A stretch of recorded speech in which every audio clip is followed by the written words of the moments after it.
Nos vamos de lleno a nuestra mesa de análisis y le doy la bienvenida a José Pablo Balandra, coordinador de la Dirección General de Reinserta. José Pablo, ¿cómo estás? Gracias por estar con nosotros. Hola Alberto, muchas gracias por invitarnos. Un saludo a ti y a todo el auditorio. Hace momento uno de nuestros especialistas comentaba que en muchos lugares del país la cultura del narco está tan metida en la sociedad que ya muchos niños aspiran con integrarse a estas bandas delictivas. ¿Qué tan cierto puede ser esto? Mira, es totalmente cierto, Alberto. Reinserta el año pasado lanzó un estudio denominado Reclutamiento de Niñas, Niños y Adolescentes por parte de la delincuencia organizada. En este estudio entrevistamos a 89 adolescentes que hoy están cumpliendo una medida de internamiento en algún centro especializado para adolescentes en el país. Y ahí escuchamos sus historias, Alberto. Estas historias de cuando eran niños, de cómo fueron normalizando la violencia y de cómo aspiran, son comunidades, sociedades en donde van aspirando a tener una vida de poder, una vida de lujos, como se puede malinterpretar. Entonces, este fenómeno de la narcocultura es una de las variables que vimos en Reinserta, que alertamos y que se van sumando a una serie de factores de riesgo, tales como la deserción escolar, el temprano uso de sustancias ilícitas, de drogas, y vemos que la edad más vulnerable, Alberto, son estos niños con un rango de edad de 12 a 15 años. ¿Por qué las bandas del crimen organizado enfocan sus reclutamientos en menores de edad? Yo creo, Alberto, que tiene que ver por dos factores. Uno, la vulnerabilidad de quienes representan este grupo de la población en las aspiraciones, que se vuelve más fácil engancharlos. Dos, por el tema de cómo hoy está la ley para estos adolescentes. Las y los adolescentes que cometen algún delito y sean menores de 18 años pueden recibir una medida privativa de la libertad que no supera los 5 años. Entonces, esto nos dice que están dispuestos a gastar parte de su vida, de su juventud, en reclusión, con tal de tener lo que nunca han tenido, ¿no? Y algo que escuchamos dentro de estos centros de internamiento con estos adolescentes era, pues yo la verdad es que ya no tenía nada más que ganar y prefería tener una muy buena vida, aunque sea 2, 3 años, y salir o muerto o que me agarraran aquí con una medida privativa de la libertad. Entonces son varios factores institucionales y otros sociales que van empujando la participación de esta población. Dentro de estas pláticas que tuviste en estos centros de reinserción, José Pablo, ¿qué otro tipo de historias escuchaste? Ellos, algunos que están aspirando a convertirse en criminales, tratando de justificar que 2, 3 años valen la pena vivirlos de manera lujosa. Pero y aquellos que fueron reclutados de manera forzosa, aquellos que obligaron a integrarse con las bandas criminales, ¿qué te dicen? Pues mira, son realidades, Alberto, muy tristes. Recuerdo un caso de un chavo en el Estado de México que nos decía, yo era campesino, mi mamá tenía cáncer, en fin, era una situación de marginación en donde el Estado no estaba procurando bienestar ni brindando servicios, y donde este chavo en vez de cultivar maíz, empezó a cultivar droga, y después venía el tema del transporte de la mercancía, de la mercantilización de la misma. Entonces son historias muy fuertes. Vemos historias también, esta me tocó en el norte del país, de escuchar que no necesariamente quería irse de nuevo al crimen organizado cumpliendo la medida, quería convertirse en policía, ¿no? Y lo que nos decían tal cual es, pues es que los policías y nosotros hacemos lo mismo, nada más que ellos tienen el permiso de hacerlo. Entonces son de esas frases, Alberto, que nos van marcando, que nos van acompañando y que decimos en dónde estamos llevando nuestra infancia, nuestra juventud, en términos de esta normalización de la violencia, y en dónde estamos colocando esos sueños de esas personas que en un mañana serán parte de la población adulta en México. José Pablo, ¿en qué partes es donde esta narcocultura, esta aspiración que tienen ya los niños, ya no digamos jóvenes o adultos, los niños de integrarse a esto, en dónde está más arraigada? Mira, te podría decir que dentro del estudio de Reinserta que se hizo en 3 zonas del país, la zona sur, la zona norte y la centro, vimos que en la zona obviamente del Bajío, del Pacífico, en la zona norte, pues era donde había una muchísima más idealización de lo que significaba formar parte de estos grupos. Eso no quiere decir que el sur esté exento de la participación de estos grupos, pero ciertamente llevan una mayor carga, digamos, ideológica en el entrenamiento quienes están en la zona centro, bajío y norte del país. ¿Qué significa para ti, José Pablo Balandra, la frase abrazos no balazos, acúsalos con tu mamá, y que es preferible empezar a trabajar desde el origen a no castigar a estos criminales? Pues mira, Alberto, creo que es una intención que es necesaria, pero no es suficiente.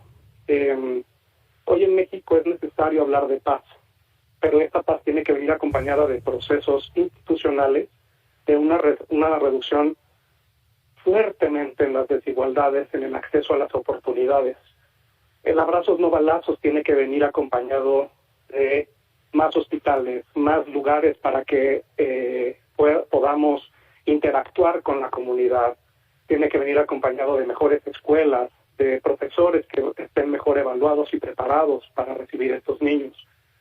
Abrazos no balazos tiene que traducirse en cómo atendemos la salud mental de estas niñas, de estos niños, que atravesamos una pandemia y que seguimos sin entender que la salud mental es uno de los puntos importantísimos para poder crear vidas libres de violencia.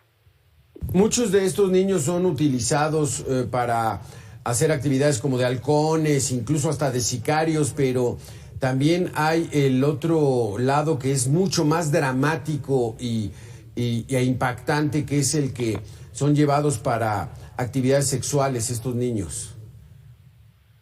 Y es algo que hemos notado a lo largo de los años. Ya los grupos, las células criminales no operan con ciertos códigos de honorabilidad que en algún pasado estaban así interactuando con los niños y con las mujeres no. Hoy ya vemos que los niños no nada más son halcones, se dedican al tema del secuestro, al tema del sicariato, son cocineros que saben cómo desaparecer cuerpos, y lo mismo incluye a las mujeres. Y algo muy triste, Alberto, que notamos en este estudio es que las mismas niñas, niños, adolescentes fungen como reclutadores para formar parte de estas células delictivas, lo cual es muy triste, lo cual es muy doloroso y lo cual tenemos que poner focos de atención construidos de la sociedad civil junto con las autoridades pertinentes. Es que no hay otro adjetivo calificativo como el que has estado repitiendo, José Pablo. Esto es de tristeza. ¿Cómo se encuentra la labor de la autoridad para darle protección a los niños y que no vayan por ese camino del mal? Sí, y aquí lo importante, Alberto, es el cómo la tristeza nos puede mover a imaginar escenarios mejores y cómo la misma autoridad puede generar iniciativas. Es un paso importante que reconocemos desde Reinserta y la sociedad civil, es que a raíz de este estudio se logró instalar un observatorio nacional para la prevención del reclutamiento. ¿Es la solución definitiva? No es la solución definitiva, pero sí marca un precedente de poder reconocer y voltearla por primera vez los ojos a decir, este es el problema, sentémonos a dialogar. Queda muchísimo por hacer y es el constante llamado que hacemos a las autoridades de poder ver a los niños como sujetos de derecho y reconocer estas realidades para poder establecer secciones muy puntuales. Que bueno, al menos ya nos estás hablando de que hay un reconocimiento de este problema. Vieron el diagnóstico y entonces es, pues bueno, empezar de cero, pero ojalá esto vaya solucionándose. Pero en los últimos meses has visto un incremento, la situación está igual, ha disminuido el caso del reclutamiento de estos niños a bandas criminales. Pues mira, los datos, Alberto, no hay una estadística nacional, al ser un fenómeno pues, muy complejo de poderlo analizar. Pero si uno ve las estadísticas de cómo ha ido incrementando los índices de homicidio en esta población, pues nos da una cierta idea de cómo está funcionando este tipo de actividades que están poniendo en riesgo a nuestra adolescencia y nuestra juventud. Comentarte que en algún momento se manejó que había 250,000, 300,000 niños y adolescentes en situaciones de riesgo por ser reclutados en estos grupos. No, hombre, pues es una cifra verdaderamente alarmante, José Pablo. En esas entrevistas que hacen ustedes de manera directa con estos menores, ¿qué notas? ¿Siguen siendo niños? ¿Son inocentes? ¿Tienen esa candidez de su edad?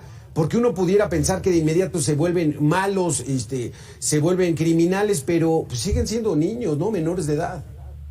Son adolescentes con infancias robadas, Alberto, y esa frase hay que repetirla. No son los criminales, no son los peores seres humanos de este planeta. Son niños que le robaron la infancia y que tenemos un compromiso como medios de comunicación, como sociedad civil, como gobierno de reparar todos esos años que no supimos estar para ellos. Entonces lo que hacemos en Reinserta es poder crear redes de apoyo que alejen y recuperen esa infancia que en algún momento se la robaron. Exacto, José Pablo, porque puede ser una de las peores tragedias que le puede pasar a alguna persona, ¿no? Que te roben la infancia, que te roben esos años de inocencia, de poca presión, de diversión constante, y en México pues hay hasta 300,000 niños que pudieran estar en riesgo de eso, como nos dices. Así es, y es el compromiso de poder hacer que los niños sean esos niños, ¿no? Entonces es el llamado constante que hacemos desde Reinserta y el trabajo que nos mueve a un equipo de 60 personas para estar todos los días recuperando ese tejido social. Como dijiste, José Pablo Balandra, coordinador de la Dirección General de Reinserta, esto es de tristeza y esto es de atención, un llamado de atención a los adultos, a todos nosotros. Hay que hacer algo para que ningún niño, ni uno solo, pierda su infancia y se vuelva parte de una banda criminal donde puede hacer lo que sea del lado de los malos. Qué triste situación. Muchísimas gracias, José Pablo, por haber estado con nosotros. Alberto, te agradezco muchísimo la invitación. Que estés muy bien. Sí, gracias. Muy buena tarde. Este tema durísimo, dramático. Hay 300,000 niños en el país y eso dicen las cifras oficiales que pudieran estar en riesgo. ¿En riesgo de qué? De pasarse del lado de los malos, de hacer actividades ilegales, de que les roben la infancia y que se vuelvan sicarios, cocineros, gente que desaparece cuerpos. ¡Qué barbaridad! Algo hay que hacer al respecto. Con este tema regresamos en 2 minutos.